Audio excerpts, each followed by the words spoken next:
Times Now Navbharat देख रहे हैं आप, आपके साथ मैं हूं श्वेता भट्टाचार्य। आज दिल्ली के रामलीला मैदान में कांग्रेस पार्टी की बड़ी रैली। राहुल बोले, प्रियंका बोली, कांग्रेस अध्यक्ष खड़गे भी बोले। सबके निशाने पर रहे प्रधानमंत्री नरेंद्र मोदी और देश में चल रहा SIR यानी वोट शुद्धिकरण।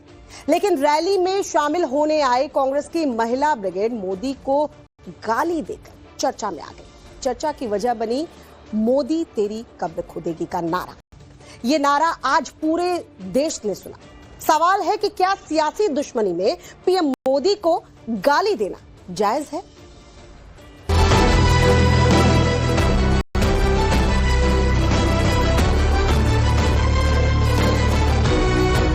बोलने वाला कोई भी हो, लेकिन बुलवाने वाला तो नामदार ही होगा। उनके इशारे पर, उनके इरादे पर कुछ नहीं होता है। ऐसा कांग्रेस को सब मालूम है किसके कहने पर होता है।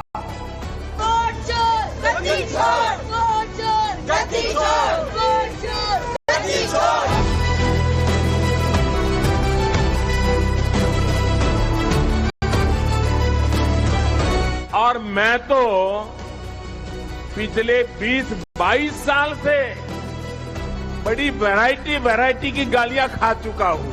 मोदी तेरी कब्र खुदेगी, आज नहीं तो कल खुदेगी। ये प्रधानमंत्री नरेंद्र मोदी को दी गई सबसे नई गाली है। सबसे ताजी गाली मुख्य विपक्षी पार्टी कांग्रेस की रैली में दी गई गाली है। और गाली देने वाली कौन है? कांग्रेस की महिला कार्यकर्ता, कांग्रेस की महिला पार्षद, कांग्रेस पार्टी की महिला पदाधिकारी। मोदी तेरी कब्र खुदेगी, आज नहीं तो कल खुदेगी। कोई चुनाव हो, कोई रैली हो, कोई छोटी या बड़ी जनसभा हो या फिर संसद में होने वाली बहस, कांग्रेस के निशाने पर हमेशा प्रधानमंत्री नरेंद्र मोदी रहते हैं। लोकतंत्र में विरोध का अधिकार हर किसी को है। आलोचना पर भी कोई रोक नहीं।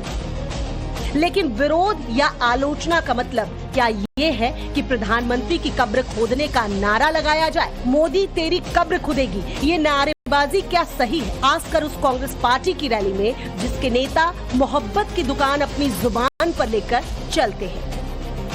मोदी तेरी कब्र खुदेगी, आज नहीं तो कल खुदेगी। दिल्ली के रामलीला मैदान में उठी ये आवाज सिर्फ नरेंद्र मोदी के खिलाफ नहीं थी। ये आवाज संवैधानिक पद, जनादेश और देश की लोकतांत्रिक चेतना के खिलाफ है। सवाल ये नहीं कि ये नारा किसने लगाया, सवाल ये है कि इसे सुनकर चुप कौन रहा। क्या नेता प्रतिपक्ष राहुल गांधी को मोदी तेरी कब्र खुदेगी का नारा मंजूर है? क्या कांग्रेस सांसद प्रियंका गांधी को मोदी तेरी कब्र खुदेगी का नारा से ऐतराज नहीं है? क्या मोदी को गाली कांग्रेस पार्टी को कबूल है? यहाँ पर देश भर के कोने कोने से सिर्फ कांग्रेस ही नहीं पहुँचे, वोटर पहुँचे। आप किसी और के भी माइक लगाएंगे? ये जो वीडियो है, ये वीडियो ट्वीट किया जा रहा है, ये आज का वीडियो बताया जा रहा है और अभी इसकी पुष्टि नहीं हुई कि वीडियो आज का है, तो आप कैसे कह सकते हैं? आपको लगता है ये मुद्दा क्योंकि सरकार तो कह रही कि चुनाव हार रहे इसलिए इस तरह का मुद्दा बनाया हुआ है? जी हाँ, ये चुनाव हार रहा है, गलत है ना, बोर्ड जा रहे हैं, हम जाते हैं ना, इनको ही डालते हैं, हम तो सरकार को सही चुनते हैं, लेकिन गलत बोर्ड हो जाते हैं, मोदी की तरफ चले जाते हैं। अच्छा, ऐसा होता है? जी, ऐसा ही हो रही है। आज की सरकारें जनता के वोट से चुनकर नहीं, बल्कि जनता के वोट को चुरा कर बनाई जा रही हैं। हमने बिहार में देखा कि चुनाव से मात्र 2 दिन पहले जिस तरह से 1.5 करोड़ महिलाओं के खाते में 10,000 रुपया भेजा गया और 2 लाख का प्रलोभन दिया गया, वो चुनाव आचार संहिता का सरेआम उल्लंघन है। वोट चोर, गद्दी छोड़। ये नारा कांग्रेस पार्टी की महारैली में लगाई गई। SIR के खिलाफ हुई कांग्रेस की रैली में, SIR के विरोध में और लोकतंत्र की रक्षा की रैली में कांग्रेस पार्टी के दिग्गज नेताओं ने मंच संभाला। राहुल गांधी ने भाषण दिया, प्रियंका गांधी ने माइक थामकर लानत मलानत किया। सबने SIR पर सवाल खड़े किए, खरी खोटी सुनाई। लेकिन मोदी को दी गई गाली पर खामोशी ओढ़ ली। किसी ने भी मंच से अपने कार्यकर्ताओं को ये हिदायत नहीं दी कि प्रधानमंत्री की कुर्सी पर बैठे मोदी की कब्र खोदने का नारा नैतिकता के किसी भी पैमाने पर फिट नहीं बैठता। अगर इनको एक असली चुनाव लड़ना पड़े, मैं चुनौती देती हूँ, एक सही चुनाव लड़ लें, बैलेट पे लड़ लें, तो ये खुद जानते हैं कि कभी नहीं जीत पाएंगे। आज आपको मायूस होने की जरूरत नहीं है कि बिहार का चुनाव हार गए। क्योंकि पूरा देश देख रहा है कि ये चोरी से जीतते हैं। मोहन भगवत कहता है सत्य का कोई मतलब नहीं है, सत्ता जरूरी है। और मैं आपको स्टेज से गारंटी देके कहता हूं, हम सत्य को लेकर नरेंद्र मोदी और अमित शाह को, आरएसएस की सरकार को हिंदुस्तान से हटाएंगे। बड़ा सवाल है, मोहब्बत की दुकान वाले नेता राहुल गांधी की इस रैली में नफरत का ये स्टॉक क्यों? और अगर ये नारे मंजूर नहीं तो इन्हें रोका क्यों नहीं गया? ऐसे नारेबाजी करने वालों को टोका क्यों नहीं गया? बीजेपी के नेताओं ने इसे मुद्दा बनाकर अब मोर्चा खोल दिया है। मुझे लगता है कांग्रेस पार्टी में एक दिवालियापन आ गया है। खिसियानी बिल्ली खंबा नोचे, केवल हिट एंड रन करने की बात कर रहे हैं। तो आज एसआईआर कोई मुद्दा नहीं है, क्योंकि जब स्पेशल ऑब्जर्वर नियुक्त किए जा रहे हैं चुनाव आयोग से कि अगर कोई मतदाता छूट जाएगा तो उसका नाम भी रहेगा, लेकिन हम रोहिंग्या और बांग्लादेशी विदेशी नहीं रहेंगे। चुनाव दर चुनाव, रैली दर रैली, खुद प्रधानमंत्री भी कई बार बोल चुके हैं कि उनको किलो के भाव से गालियां दी जाती हैं। लेकिन क्या मोदी को वो गालियां देते हैं जिन्हें मोदी के नाम से नफरत है? क्या मोदी को वो गालियां देने के लिए उकसाते हैं जिन्हें मोदी के नाम से नफरत है? कांग्रेस ने फिर से मुझे गालियां देने का काम शुरू कर दिया है। मैंने देखा किसी ने उन गालियों की लिस्ट बनाई है और वो गालियों की लिस्ट मुझे दी है। अब तक मुझे ये कांग्रेस के लोगों ने 91 टाइम अलग अलग गालियां दी है। अरे कांग्रेस ने ये गालियों की डिक्शनरी में टाइम खराब करने के बजाय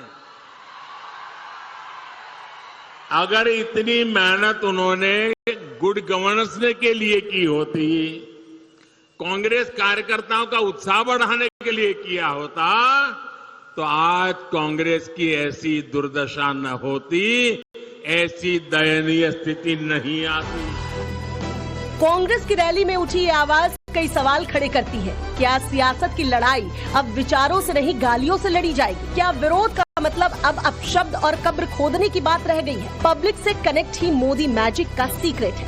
एसआईआर के बाद हुए बिहार चुनाव ने इसे सच साबित किया है। और जब जब कांग्रेस की तरफ से मोदी को गाली दी गई है तो उन्हें चुनाव में मुंह की खानी पड़ी, ये भी किसी से छिपा नहीं है। बावजूद इसके मोदी को गाली देने के सिलसिले पर ब्रेक नहीं लग रहा है।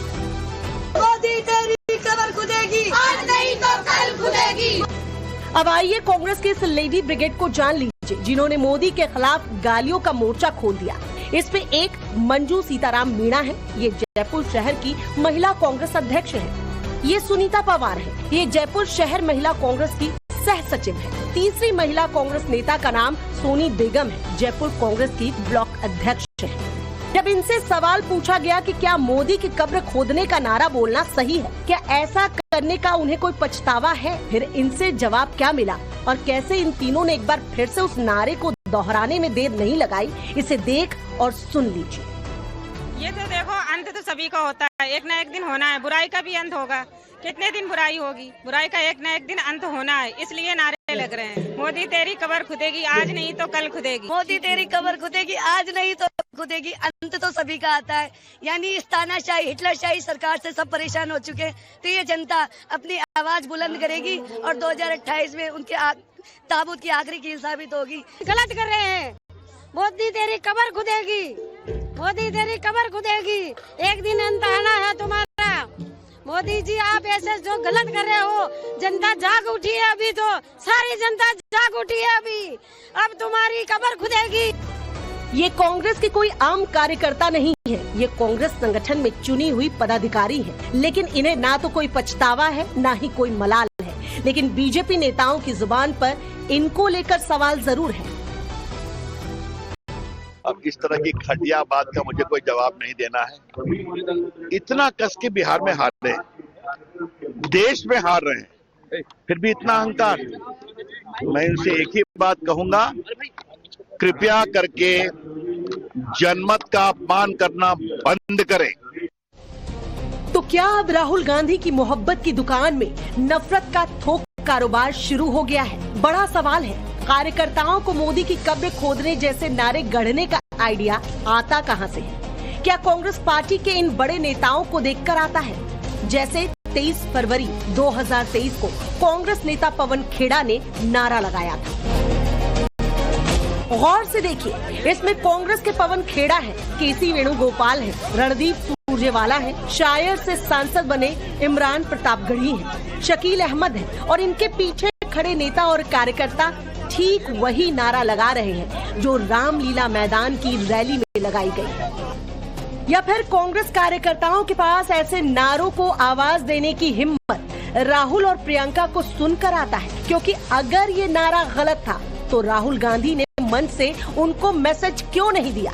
अगर इस नारे से इनकार है तो प्रियंका गांधी की जुबान इस मुद्दे पर क्यों नहीं खुली? अगर ये नैतिकता के खिलाफ है तो कांग्रेस पार्टी ने इसकी निंदा क्यों नहीं की? संसद में मैं देखती हूँ आत्मविश्वास घट गया है, आंखों में आंख मिलाकर नहीं देख पाते, सामने से गुजरते हैं तो यूं आंख झुका देते हैं। आत्मविश्वास कम हो गया है, घट गया है, अपने आप में विश्वास घट गया है, क्योंकि जनता का विश्वास भाजपा से, इनकी सरकार से, प्रधानमंत्री मोदी जी से, अमित शाह जी से सबसे हट चुका है। मगर आप मोदी जी का चेहरा देखिए, अच्छी तरह देखिए। जो मेरी बहन ने कहा मोदी जी की कॉन्फिडेंस खत्म हो गई है, आपने देखा? वो भी जानते हैं कि हमारी वोट चोरी पकड़ी गई है। ये नारे कांग्रेस की वोट चोर गद्दी छोड़ रैली के शुरू होने से पहले लगाए गए, लेकिन ऐसा करके क्या राजनीति की गरिमा को एक बार फिर धक्का नहीं पहुंचाया? एक बार फिर प्रधानमंत्री नरेंद्र मोदी को जनता के बीच इस गालियों को गिनाने का मौका नहीं दिया गया? आपने देखा होगा पहले जो 2 गाली देते थे वो 20 गाली दे रहे हैं, जो पहले 5 गाली देते थे वो आज मोदी को 50 गाली दे रहे हैं। ये गालियां मैं खाता हूं आपके लिए। सियासी दुश्मनी में गाली गलौज और कब्र खोदने जैसे नारे लगाना कहीं से भी उचित नहीं। यही वजह है कि जब जब मोदी को गाली दी जाती है उनकी जीत का ग्राफ ऊपर चढ़ता जाता है। बिहार विधानसभा चुनाव इसका हालिया उदाहरण है, जब मोदी की मां को गाली दी गई। मोदी ने चुनावी मंच से बाकायदा उसका जिक्र भी किया, लेकिन मोदी की मां को दी गई गाली का असली जवाब बिहार की जनता ने ईवीएम का बटन दबा कर दिया। हम मोदी को गालियां दे रहे हैं, चलो मोदी गरीब का बेटा है, आपको तो हक है गालियां देने का। आपके मन में मोदी के लिए नफरत है, उसकी जाति के लिए नफरत है, गालियां देते जा रहे हैं।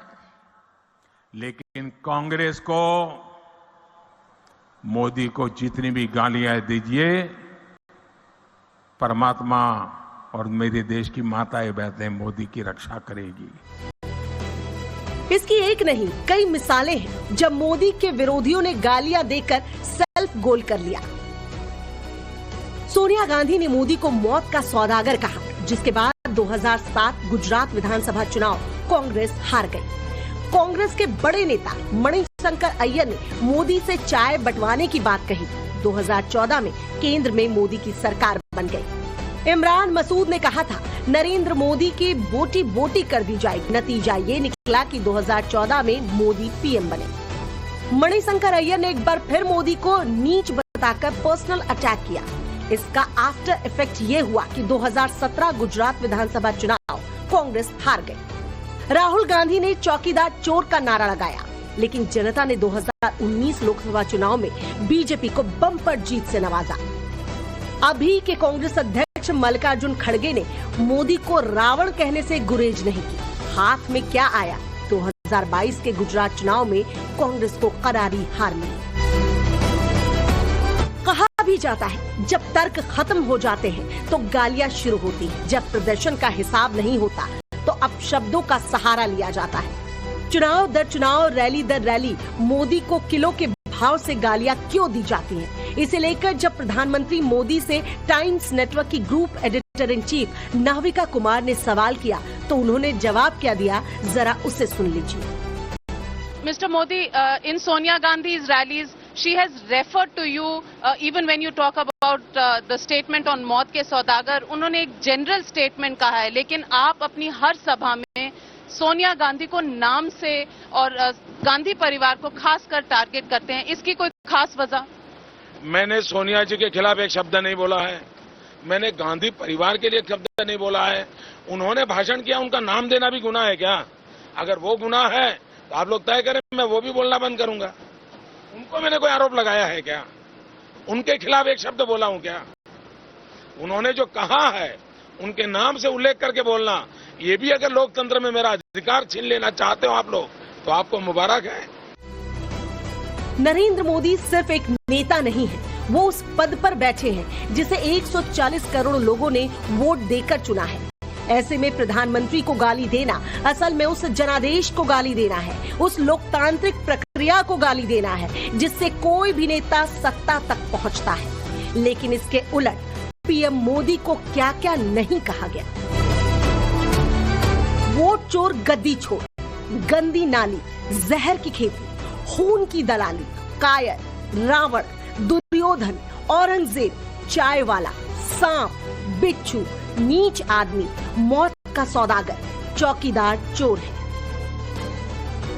नरेंद्र मोदी इन गालियों का जुबानी जवाब भी देते हैं और अपने काम से भी। फिलहाल नरेंद्र मोदी की सरकार एसआईआर को लेकर कांग्रेस के निशाने पर है, लेकिन बिहार के चुनाव ने इस बात पर मुहर लगा दी कि जनता को एसआईआर कबूल है। लेकिन हार की हताशा और सियासी दुश्मनी में गाली देना, कब्र खोदने की बात करना कहीं से भी सही नहीं ठहराया जा सकता, क्योंकि राजनीति जीत हार का खेल हो सकती है, लेकिन भाषा की मर्यादा टूटे तो हार लोकतंत्र की होती है। दिल्ली से रंजीता झा के साथ bureau report, Times Now Navbharat. Underworld don की बेटी बोली, प्लीज हेल्प